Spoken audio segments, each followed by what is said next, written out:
Olá, ouvintes e leitores, sejam bem-vindos ao Diário de Leitura, o programa do Ictus Podcast, onde a gente comenta capítulo a capítulo a leitura de livros maravilhosos. Todos os áudios apresentados aqui no Diário de Leitura foram originalmente postados no nosso canal de leitura coletiva lá no Telegram. Se você quiser acompanhar a leitura que a gente está fazendo agora, basta você acessar o link t.me/Clube Ictus. É claro que você tem que ter o aplicativo Telegram instalado também. A participação é gratuita, pode ficar tranquilo. Sem mais delongas, fique agora com os comentários de mais um trecho do livro Grande Sertão Veredas, de João Guimarães Rosa.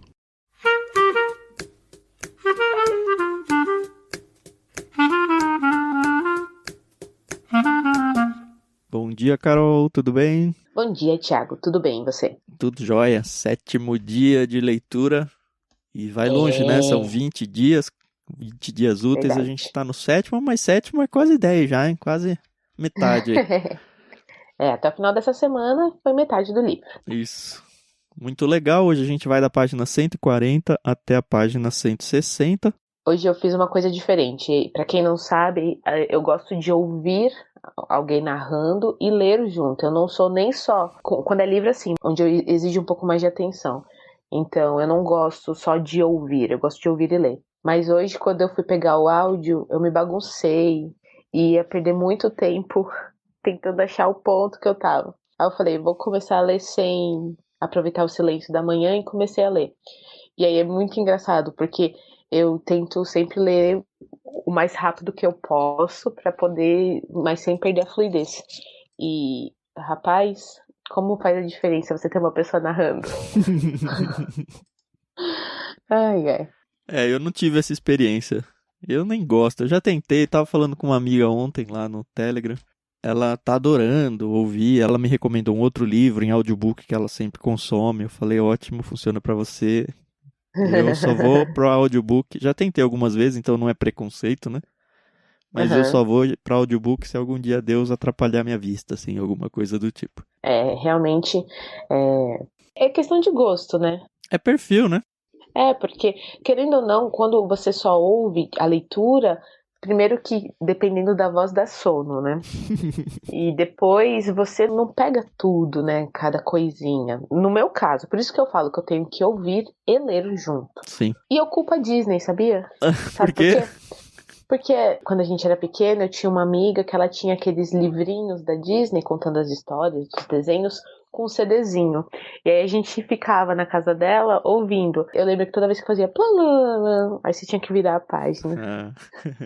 Era aqueles disquinhos que vinha numa casinha? Eu não sei. já não Era lembro. Disco isso daí? Era CDzinho. Ah, não. Eu tinha disquinho de vinil, pequeno. Tinha isso da Disney também. Mas, enfim, então. Não precisamos contar nossas idades assim tão na cara, né? Não é? Ai. Bom, acho que para começar a gente tem que voltar meia página aqui, começar na 139, porque eles estavam naquela questão com Hermógenes e tal, e aí mudou totalmente. O Riobaldo e o Diadorim, né? Isso. Mais o Riobaldo. Isso, mas aí mudou isso. Ele começou a lembrar de quando ele conheceu a Otacília na fazenda Santa Catarina, e aí ele gasta um tempo lá olhando para a vida, dando valor para as coisas pequenas, para a rotina. Os passarinhos. E isso faz um bem danado pra gente, né? Porque a gente precisa várias vezes na vida relembrar essas coisas, a importância dessas coisas comuns. Verdade. E ele, como a gente já falou ontem, ele percebe isso justamente em momentos de tensão. E é o que acontece com a nossa vida mesmo, né? Exato. O que eu achei interessante é que quando ele conhece aqui a Otacília, né, e ele fala que ela é muito bonita, que as mulheres eram bonitas, mas ela era a mais bonita, enfim, ele se apaixonou por ela, né? Sim. E ele percebe que o avô dela não é muito fã dele, né? Eu acho que não é muito dele, é do fato dele ser jagunço, né? Verdade. Agora, uma coisa que eu não entendi aqui. Ele falou que ele chegou na Fazenda Santa Catarina, né, que é a fazenda da família da Otacília, mas eu não entendi se ele foi pra lá fugido com o Diadorim ou se o bando inteiro foi junto. Porque teve uma hora aqui que me fez pensar que o bando inteiro estava junto. Eu não lembro desse detalhe. Não sei, mas eu acho que junto lá Ah, acho que tinha mais gente, porque ele até dá uma reclamada que os outros começam a falar da Otacília. Isso. O texto é mais focado nele, no Diadorim, no Riobaldo e no Diadorim, mas parece que tem algumas outras pessoas ali, eu não tenho bem certeza não. Mas também não é vital pra história não, né? Não, é que eu fiquei assim na dúvida, porque pelo que parece, a maioria dos fazendeiros dessa região costumavam abrir, né, as suas fazendas para os jagunços, né? Não sei se por bem, por mal, por conveniência. Eu acho que eles eram meio obrigados a fazer isso. É, Meio que a máfia que cuida das lojas aí e protege, não sim. sei. E aí, assim, ele fala que ele tá apaixonado pela Otacília, né? Ele até fala, casa comigo. Não, o Casa Comigo é outra. Cara, achei demais esse Casa Comigo. É uma graça. A Otacília tinha uma florzinha, ela tinha um. Deixa eu Ah, pegar é um can... Aqui, ó. verdade. Na beira da alpendra tinha um canteirozinho de jardim, com escolha de poucas flores.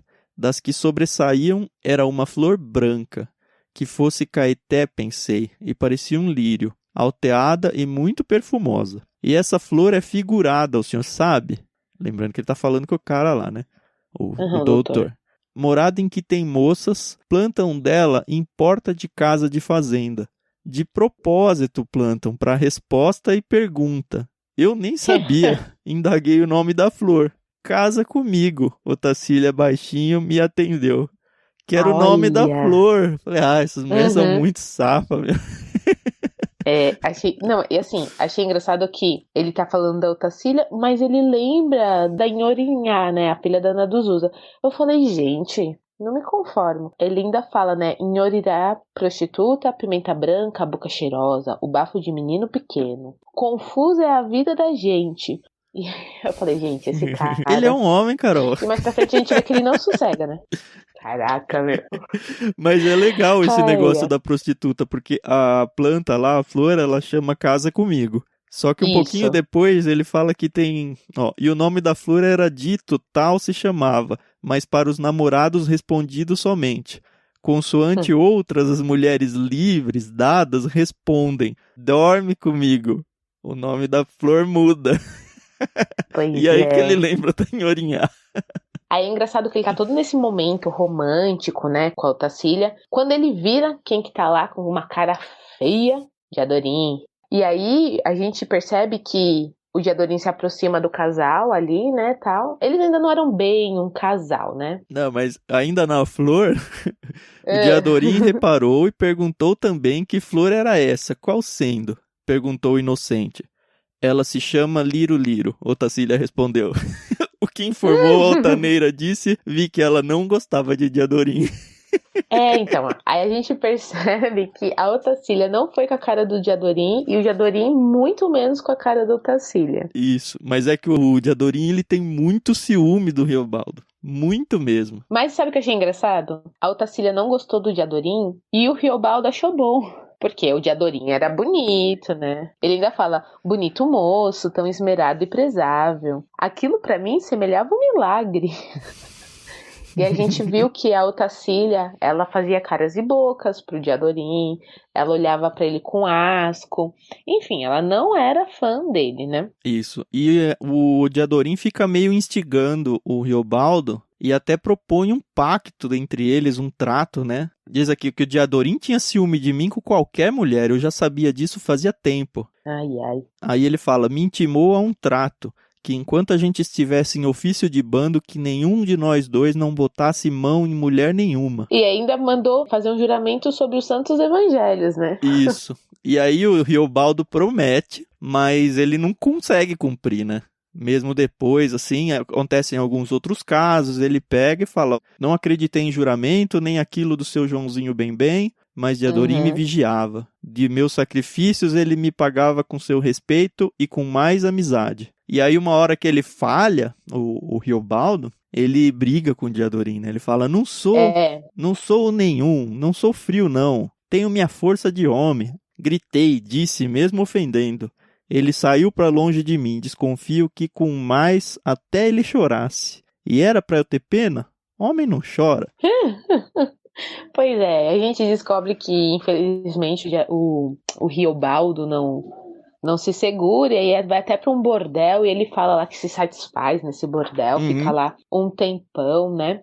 E o Diadorim, não, ele, sei lá, eu não entendo muito esse Diadorim. E aí eles estão ali acampados numa noite, né? Então tá o Diadorim, o Riobaldo, mas também tem alguns outros jagunços, né? E aí achei interessante que o Diadorim, mesmo bravo com o Riobaldo, dorme do lado dele, né? Deita do lado dele. E aí ele pergunta: você tá gostando dessa moça? E o Riobaldo já sabia que o Diadorim era meio violento, né? Que não tinha medo de nada. Ele até fala: vixe, já senti a faca na mão dele ali. E aí ele fala: eu não tinha medo de morrer, mas ele mentiu, né? Ele: não, Diadorim, estou gostando não. E aí o Diadorim continua: você sabe qual é o seu destino, Riobaldo? Ele não responde. E aí o Diadorim levanta assim, se ajoelha, né? Você sabe qual é o seu destino, Riobaldo? E aí eu falei: o narrador não vai morrer, né? Porque tá narrando a história. Mas pode se machucar. Exato. Ou, pior, eu pensei, o Diadorim pode se machucar por causa do Riobaldo. Porque gente doida é assim, a gente viu isso no Até Que Tenhamos Rosto, É verdade. né? Mas não acontece nada, né? Cão que ladra não morde neste momento. E aí a gente vê que o Riobaldo evita ficar falando da Otacília pra não ficar chateando. Isso, mas assim, na sequência desse texto, o Riobaldo fica pensando e fica se imaginando lá junto com a Otacília, né? Então ele fala que não de um lado, mas ele tá lá sonhando com ela. E sonhando com o Dot, né? Tem até uma parte aqui que ele fala. Que ele fala: eu poderia estar vivendo tão bem, né? A família dela me paga um dote, a gente compra uma fazenda, sei lá. Então, o Reobaldo começa a pensar no Zé Bebelo, né? Como amigo e que respeitava a finura, né, do Zé Bebelo. Sim. E eles descobrem que o bando dele, do Zé Bebelo, tá vindo encontrar o bando do Joca Ramiro, que tá sendo comandado pelo Hermógenes, né? E coisa boa não devia ser, né? Sabe uma coisa que eu fiquei pensando? Lá no começo, o Joca Ramiro, ele morre, lembra? E é quando o Zé Bebelo chega e assume o bando. Isso na história é mais pra frente, obviamente. Isso. Mas o Zé Bebelo, ele chega e ele fala que ele quer vingar a morte do Joca Ramiro, que era amigo dele. Então tem que acontecer alguma coisa aí na história para os dois se tornarem amigos, porque hoje eles são inimigos. Verdade. Nossa. E qual dos dois que tinha abandonado tudo para ir acabar com os jagunços foi o Joca Ramiro? Foi o Zé Bebelo. O Zé Bebelo? Isso, que ele queria ser deputado. Então, eu fiquei na dúvida qual dos dois que era esse. É o Zé Bebelo, né? É o Zé Bebelo. Tá bom. Mas assim, hoje eles são inimigos e vai começar a ter uma treta violenta entre os dois grupos aí. Basicamente, a leitura de hoje, a partir de agora até o final, é isso. Isso. Na verdade, assim, antes de começar essa guerra toda, a gente vê que o Riobaldo realmente pede a Otacília em casamento, né? Pede pro avô, pro pai dela. Só que ele não fala quando que eles vão casar e ele pede pra ela esperar por ele, né? Dias, semanas, meses e anos, né? Então a gente não sabe se realmente ele chegou a se casar com ela, porque a gente sabe que o narrador é casado, que ele fala mais de uma vez como ele ama a esposa. Isso. Mas a gente não sabe se é a Otacília, né? É isso. E aí eles saem, né, dessa fazenda. O Hermógenes começa a organizar os jagunços pra enfrentar o bando do Zé Bebelo, né? E a gente vê que o Hermógenes, ele sangue nos olhos, né? Eles vão montar uma tocaia, né? É muito bem descritiva essa parte. Eu achei muito legal. E é interessante que logo no começo o Hermógenes chama o Riobaldo e fala: Riobaldo Tatarana, que é o apelido dele, né? Tu vem, lugar nosso vai ser o mais perigoso. Careço de 3 homens bons. No próximo do meu cochicho. E aí ele fala que você mesmo que vai escolher. Isso. Primeiro fala que ele gostou da escolha, né? Apesar dele odiar o Hermógenes, mas porque ele foi exaltado e tal. E aí ele fala: escolhe 2 aí. E aí, óbvio que a gente pensa que ele vai escolher o Diadorim, mas ele não escolhe o Diadorim, ele escolhe outros 2. Isso, o Garanço e o Montes Clarence. Isso. E que bom que ele não escolheu o Diadorim, né? Pois é, que bom. Aí a gente descobre que eles vão, de noite, eles vão sair os 4, né? Hermógenes, Riobaldo, o Garanço e o Montes Clarence. E esse Garanço é aquele que queria muito ser amigo do Riobaldo e do Diadorim, né? E o Montes Clarence, é um pouquinho mais pra trás, antes dele escolher, ele dá uma roupa, né? Eu acho que é uma roupa, eu não entendi. Eu acho que é uma roupa porque ele fala que a mãe dele costurou 2. Sim. E ele só precisa de uma. Então ele dá uma pro Riobaldo. E aí, como o Tan falou, essa narrativa ela é muito linda, linda. Eles estão descendo no escuro. Aí é aquela coisa, um tá segurando no outro, porque eles não podem acender fogueira. Então o Hermógenes vai guiando eles. Aí fala até dos mosquitos que começam a perseguir eles. E o Riobaldo fica na cabeça dele pensando, puxa, olha que chance sensacional que eu tenho pra virar aqui pro lado e matar o Hermógenes, né? Ele pensa isso umas 2 ou 3 vezes ao longo do texto Isso. todo. Mas ele fica também com medo de se ele matar o Hermógenes, dos outros dois matarem ele, né? Mas Então ele fala, se eu deixa matar quieto. aqui também, eu saio correndo, fácil, sumo e acabou. Ele teve essas oportunidades, né? Uhum. E assim, achei engraçado que eles levaram suprimentos, né? E o Hermógenes, a primeira vez, oferece comida pra ele e ele não aceita. Ele fala, Isso. não vou aceitar comida não. não.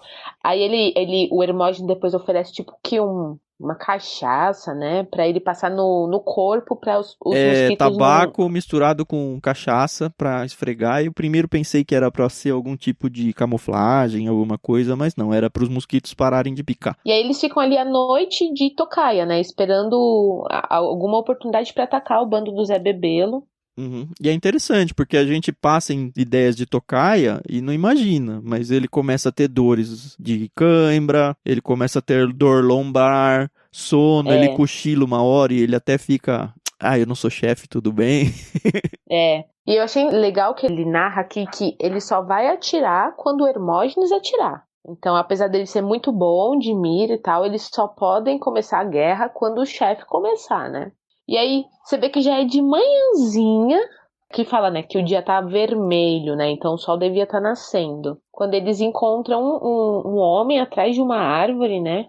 Vem andando um cara alto e aí acho que alguém atira, não sei se foi o próprio Hermógenes, e aí começa o quebra-pau ali, tiros pra todos os Nossa. lados. E até então, o Riobaldo nunca tinha matado uma pessoa. Você pegou isso aí? Eu não peguei essa aí, não. Que ele falou aqui, eu tinha de obedecer a ele, fazer o que mandasse. Mandava matar, meu querer não correspondia ali por conta nenhuma. Eu nem conhecia aqueles inimigos, tinha raiva nenhuma deles. Acho que é um pouquinho mais pra trás que ele falava, que ele já tinha matado sim, mas ele nunca tinha atirado pra matar. Ah, tá bom. Enfim, se eu tiver errado, o pessoal comenta aí, por favor. Isso. Aí, gente, o negócio vai horas. Sim, horas e horas. E eles lá de tocaia, porque se eles se mexerem, o Diadorim já tinha falado pra ele, ó, você sempre que puder muda de lugar, porque as pessoas percebem onde você tá e elas vão atrás. Elas vão atrás com faca, te pegam pelas costas. Isso, eles colocaram num lugar mais difícil de pegar, né? Porque na frente eles tinham as árvores, as proteções e atrás estava o rio. Então, difícil alguém conseguir chegar ali. Mas ele não faz isso, ele fica de tocar e ele fala, a hora que der ruim, eu vou embora. Vou embora, mas não tem o que fazer. Mas o negócio foi tão longe que aí sim, de novo, o Hermógenes oferece comida pra ele e ele fala, eu nem pensei se tava envenenado ou não, só peguei a paçoca lá, a mistura, né, a carne e tal. Comi e continuamos. E aí a gente percebe que o Garanço tá na frente do Riobaldo. E ele, tanto que ele fica falando que ele fica olhando as costas do Garanço e a mancha de suor vai crescendo nas costas dele, né? Isso é uma poesia, né?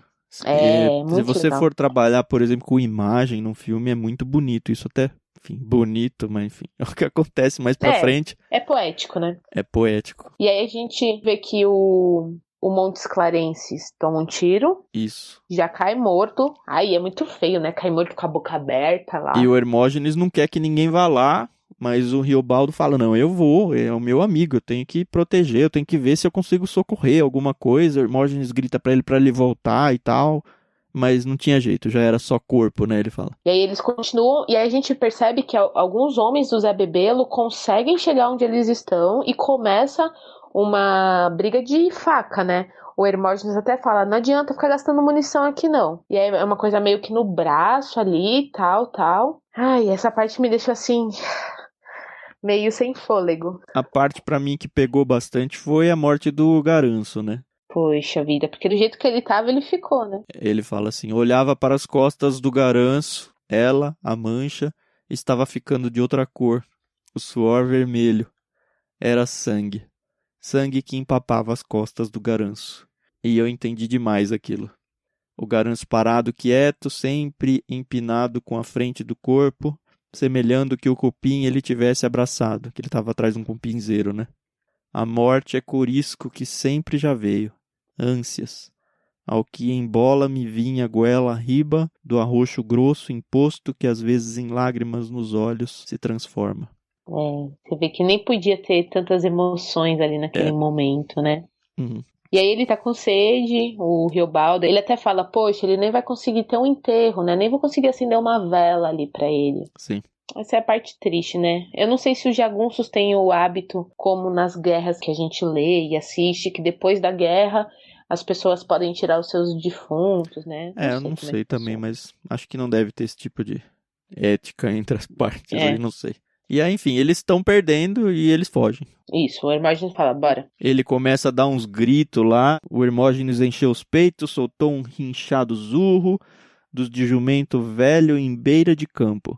3 tantos, ele estava dando a retirada. Por outros lados mais longe, outros, o mesmo onco e rincho copiavam. Arre fogo, agora forte fogo. O Hermógenes me mandou, atirei. E aí todo mundo começa a fugir, ele foge, pernas para que te quero, cada um se vira.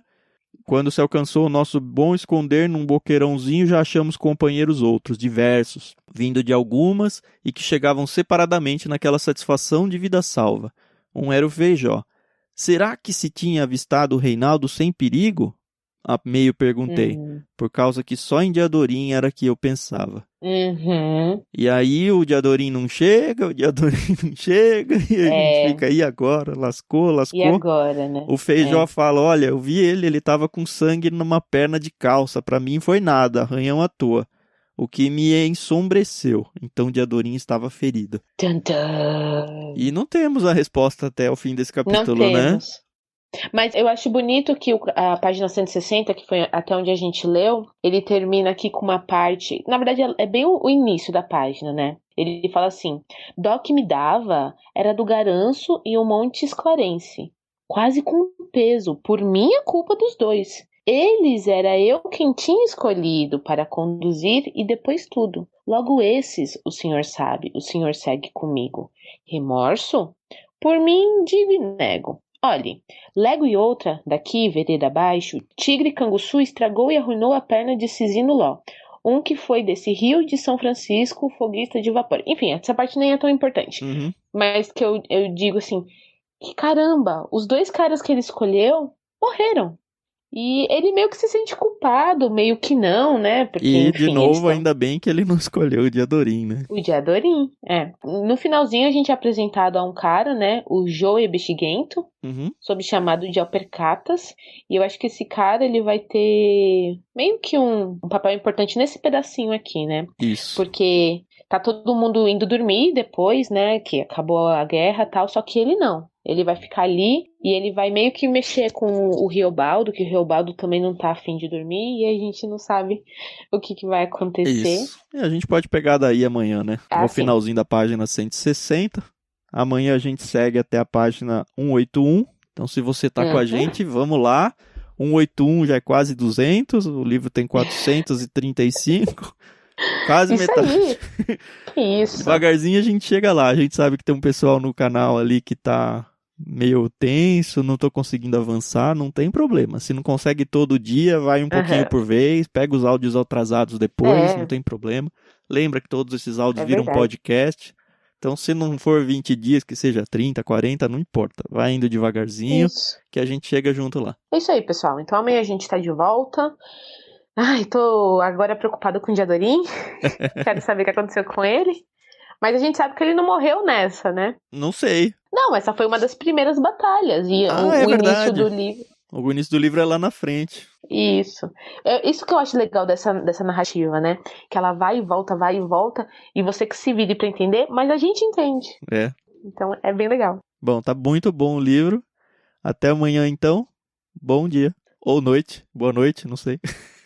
Ou tarde. Tchau, tchau. Tchau, pessoal.